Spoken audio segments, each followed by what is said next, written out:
जय गणेश दोस्तों, स्वागत है आप सभी का एक बार फिर से। गणपति बप्पा आप व आपके परिवार पर अपनी कृपा दृष्टि सदा सर्वदा बनाए रखें। दोस्तों, यदि आप अपनी लाइफ में नया कुछ सीखना चाहते हैं तो चैनल को सब्सक्राइब जरूर करिएगा। दोस्तों, हिंदू धर्म के अनुसार भगवान शिव का पूजन विशेष रूप से फलदायी माना जाता है। ऐसी मान्यता है कि जो भी भक्त पूरे श्रद्धा भाव से और पूरी निष्ठा से शिव पूजन करता है उसे अवश्य ही शुभ फलों की प्राप्ति होती है और सभी मनोकामनाओं की पूर्ति होती है। लेकिन शिव पूजा के लिए कुछ नियमों का पालन करना जरूरी बताया गया है और ये भी मान्यता है कि जो भी व्यक्ति शिव पूजन के दौरान इन नियमों का पालन नहीं करता है उसे शिव कृपा नहीं मिलती है और फलस्वरूप जीवन में दुखों का आगमन भी होता है। उन्हीं नियमों में से कुछ नियम है शिव पूजन के दौरान कुछ चीजों का उपयोग ना करना। जी हाँ, घर की सुख समृद्धि के लिए कुछ चीजों का इस्तेमाल भूलकर भी नहीं करना चाहिए। तो चलिए जानते हैं आज के इस वीडियो में कि कौन सी चीजें हैं जो शिव पूजन में इस्तेमाल नहीं करना चाहिए। लेकिन उससे पहले आपसे रिक्वेस्ट करती हूँ कि वीडियो को लाइक करिएगा, दोस्तों को शेयर कर दीजिएगा और अगर आपने अभी तक चैनल को सब्सक्राइब नहीं किया है तो चैनल को सब्सक्राइब करके बेल आइकन जरूर दबाइएगा। शिव जी भोला भंडारी हैं, अति शीघ्र प्रसन्न होते हैं।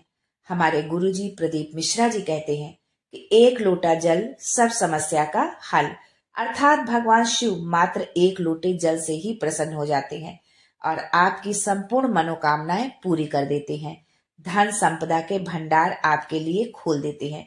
लेकिन भगवान शिव की पूजा करते समय कुछ विशेष बातों का ध्यान रखना भी जरूरी हो जाता है।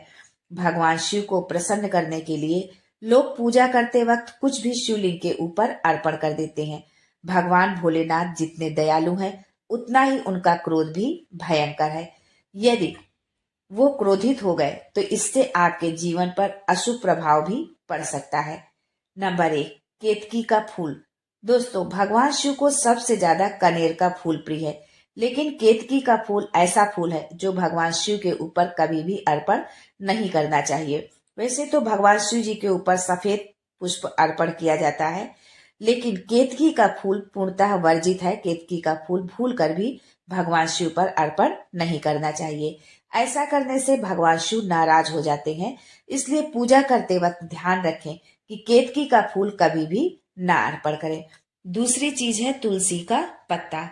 हिंदू धर्म में कोई भी पूजा तुलसी के बिना अधूरी मानी जाती है, लेकिन भगवान शिव के ऊपर भूल कर भी तुलसी का पत्ता अर्पण नहीं करना चाहिए। एक कथा के अनुसार तुलसी के पति का भगवान शिव ने वध कर दिया था, जिस कारण भगवान शिव की पूजा में खुद को तुलसी ने अलग कर दिया। तुलसी को भगवान विष्णु ने पत्नी के रूप में स्वीकार किया है, इसलिए तुलसी शिव जी की पूजा में नहीं अर्पित की जाती है। इसलिए यदि आप भूल से भी तुलसी दल शिवलिंग पर अर्पित करते हैं तो आपको उनके क्रोध का सामना भी करना पड़ सकता है। तीसरी चीज है शंख या शंख का पानी। भगवान शिव की पूजा में शंख का प्रयोग नहीं किया जाता है, क्योंकि शंख चूड़ नामक राक्षस का वध भगवान शिव ने ही किया था। इसलिए भगवान शिव के शिवलिंग के ऊपर शंख या शंख का पानी अर्पण नहीं करना चाहिए। इसके पीछे एक पौराणिक कथा मिलती है। कथा के अनुसार दैत्य चंद्रचूड़ से सभी देवी देवता परेशान थे। तब भगवान शिव ने त्रिशूल से उसका वध कर दिया और उसके शरीर जो है भस्म हो गया और उसी भस्म से शंख की उत्पत्ति हुई। इसलिए शंख या शंख का पानी भगवान शिव पर अर्पित नहीं करना चाहिए। चौथी चीज है टूटा हुआ चावल। शिवलिंग के ऊपर चावल अर्पण करते वक्त ये ध्यान रखना चाहिए कि कोई भी टूटा हुआ चावल अर्पण ना करे। इससे भक्त पर अशुभ प्रभाव पड़ता है। टूटा हुआ चावल अपूर्ण और अशुद्ध माना जाता है। पांचवी चीज है हल्दी। हल्दी का संबंध भगवान विष्णु और सौभाग्य से है, इसलिए ये भगवान शिव को नहीं चढ़ता। यदि आप ऐसा करते हैं तो आपका चंद्रमा कमजोर होने लगता है। दोस्तों, मोस्टली धार्मिक कार्य में हल्दी का प्रयोग किया जाता है, या हम ये भी कह सकते हैं कि बिना हल्दी के धार्मिक कार्य पूरे ही नहीं होते। लेकिन भगवान शिव की पूजा में हल्दी का प्रयोग नहीं किया जाता। हल्दी का इस्तेमाल सौंदर्य प्रसाधन में भी किया जाता है। शास्त्रों में बताया गया है कि हल्दी स्त्रियों से संबंधित वस्तु है और शिवलिंग को पुरुष तत्व माना गया है। इस वजह से भी भगवान शिव की पूजा में हल्दी का प्रयोग नहीं करना चाहिए। ये भी माना जाता है कि हल्दी की तासीर गर्म होती है, जिसके कारण इसे शिवलिंग पर चढ़ाना वर्जित माना जाता है। इसलिए शिवलिंग पर बेलपत्र, भांग, गंगा जल जैसी ठंडी चीजें अर्पित की जाती हैं, गर्म चीज नहीं अर्पित की जाती हैं। छठवीं चीज है तिल। शिवलिंग पर जल चढ़ाते समय दूध व जल में काले तिल डालकर कभी नहीं चढ़ाना चाहिए। ये भगवान विष्णु के मैल से उत्पन्न हुआ माना जाता है, यानी कि काले तिल की उत्पत्ति भगवान विष्णु के मैल से हुई है, इसलिए इसे भगवान शिव की पूजा में नहीं अर्पित करना चाहिए।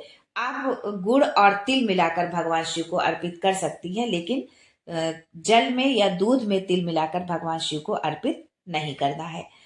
सातवीं चीज है सिंदूर, कुमकुम व रोली। कुमकुम, सिंदूर व रोली से अन्य देवी देवताओं की पूजा तो आप कर सकते हैं, लेकिन महादेव की पूजा में इनका प्रयोग वर्जित बताया गया है। हल्दी की तरह इनमें भी स्त्री तत्व होता है। ये सब स्त्रियों के सौभाग्य का प्रतीक है। महिलाएं अपने पति की लंबी आयु और स्वस्थ जीवन के लिए व पति का प्यार पाने के लिए अपने मांग में सिंदूर लगाती हैं, लेकिन शिवलिंग की इन चीजों से पूजा अर्चना नहीं करना चाहिए। आप शिवलिंग की पूजा में चंदन या भस्म का प्रयोग कर सकते हैं। वहीं ये भी ध्यान रखें कि शिवलिंग पर हमेशा कांसे, अष्टधातु या पीतल के बर्तन या लोटे से ही जल चढ़ाएं, लोहे या स्टील के बर्तन से नहीं।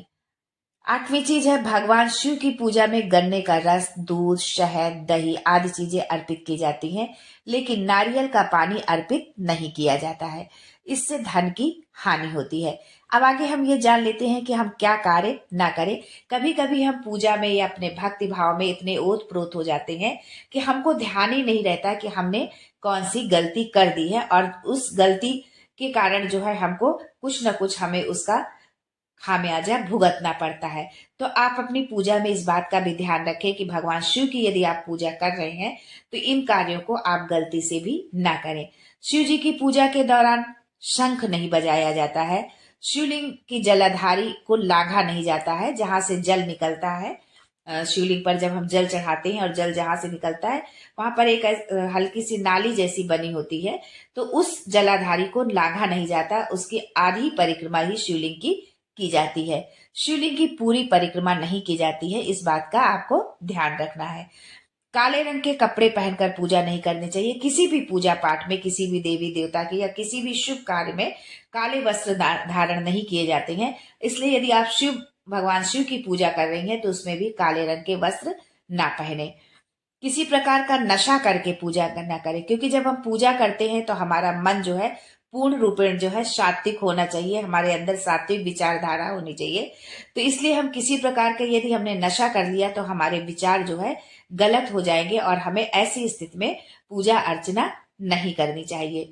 मांसाहार खाकर भी पूजा नहीं करना चाहिए। पूजा निषेध है किसी भी देवी देवता की, भगवान शिव की ही नहीं, किसी भी देवी देवता की या कोई भी यदि आप धार्मिक अनुष्ठान कर रहे हैं तो मांसाहार आप बिल्कुल ना करें। जो है जलाभिषेक, जब हम भगवान शिव पर हम जल चढ़ाते हैं, एक लोटा जल सब समस्या का हल, तो जलाभिषेक करना तो नितांत आवश्यक हो जाता है। लेकिन जलाभिषेक करते समय हमें ये ध्यान रखना है कि हम कभी खड़े होकर के जो है भगवान शिव का जलाभिषेक ना करें, हमेशा बैठ करके ही हम जलाभिषेक करें। शिव पूजन में लाल रंग की किसी भी सामग्री का इस्तेमाल वर्जित होता है, लेकिन मुख्य रूप से लाल पुष्प जैसे गुड़हल के फूल का इस्तेमाल नहीं करना चाहिए। सफेद रंग के पुष्प चढ़ते हैं लेकिन केतकी का पुष्प नहीं चढ़ता है, जो कि हम पहले बता चुके हैं। और लाल रंग में का पुष्प भी नहीं चढ़ता, चाहे गुलाब हो, गुड़हल हो, इस तरह का पुष्प भी नहीं भगवान शिव को अर्पित किया जाता है। कटे फटे बेलपत्र, बेलपत्र तो शिव जी को बहुत ही प्रिय है, अति प्रिय है, और इसे पूजा में चढ़ाने से शिव जी की भक्ति का फल भी हमें प्राप्त होता है। लेकिन कभी भी शिव जी को कटे फटे बेलपत्र नहीं चढ़ाना चाहिए। इसके अलावा बेलपत्र हमेशा 3 पत्तियों वाले ही चढ़ाने चाहिए। ये नहीं कि 1 पत्ती या 2 पत्ती है, कटा फटा नहीं है, 1-2 पत्ती है तो हमने चढ़ा दी है, ऐसा भी हमको नहीं करना है। कटा फटा भी ना हो और 3 पत्तों वाली बेलपत्री हो, ऐसी बेलपत्री को हमें शिवलिंग पर चढ़ाना चाहिए। दोस्तों, वीडियो अच्छा लगा हो तो कमेंट में जय भोलेनाथ जरूर लिखें। भोलेनाथ आपकी संपूर्ण मनोकामना पूरी करें। आज के लिए बस इतना ही। दोस्तों, मिलते हैं अगले वीडियो में एक नई जानकारी के साथ। तब तक के लिए हर हर महादेव।